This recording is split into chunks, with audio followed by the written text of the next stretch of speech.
You are my sunshine, my only sunshine. You make me happy when skies are gray. You'll never know, dear, how much I love you. Please don't take my sunshine. She was not. She's an organizational goddess. Her creativity and resourcefulness are bottomless. She's the neighbor we all want to live beside in times of joy and sorrow and all the bits in between. Please welcome Karin Nakamura.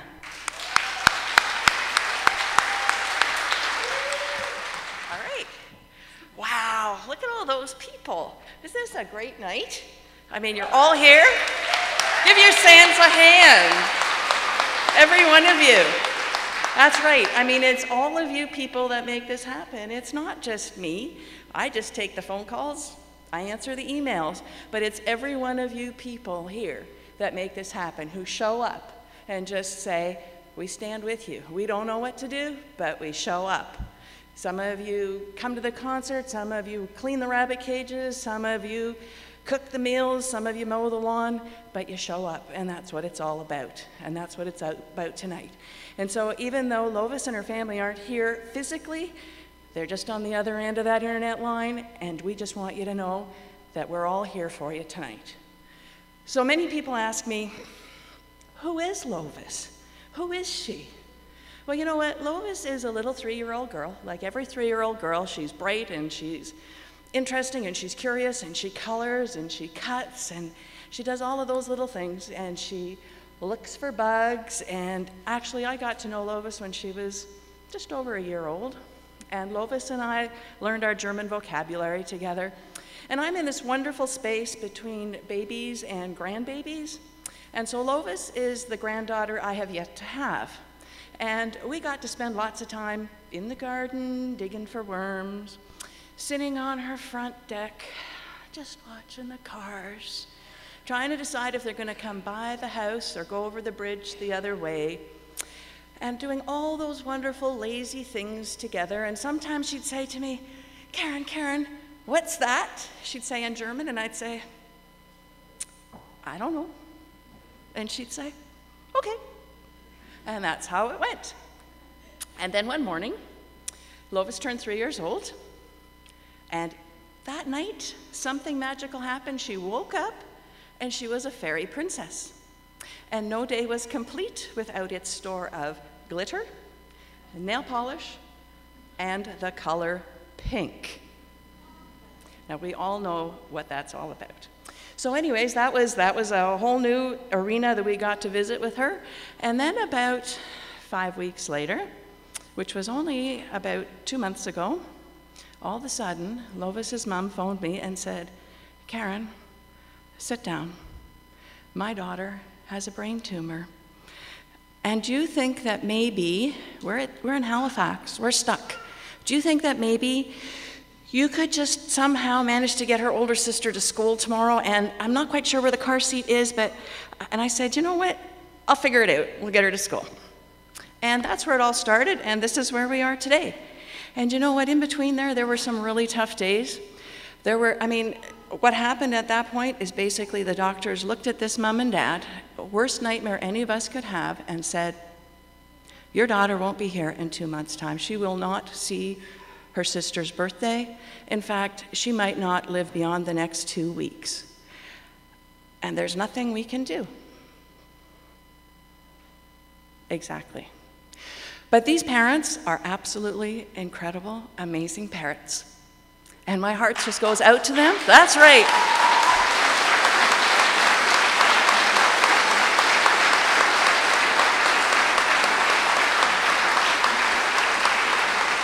In the last 2 months, they have not for 1 minute taken their eyes off that little girl or her older sister.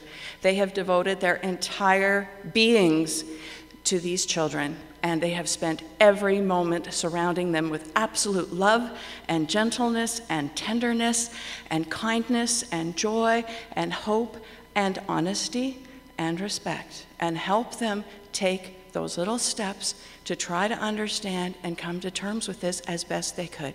And when their children slept, they got busy and they fought with doctors and they contacted specialists around the world and they got into internet groups and support groups and just found whatever resources they could to try and take this child forward, because the bottom line, there is no treatment. Anything that we offer Lovis is experimental at this point in time, which all means money. But, there's a big but here. Yesterday was Lovis's sister's birthday. And guess who was there? Walking and talking and laughing and eating ice cream.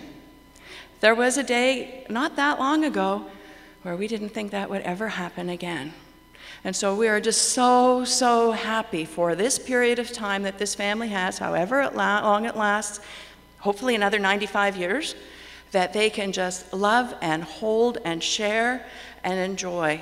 And you know, every time I walk into that house, I just feel like I'm walking on sacred ground because of the magic that they have created for these children. They are truly tender warriors. That's what I would call them.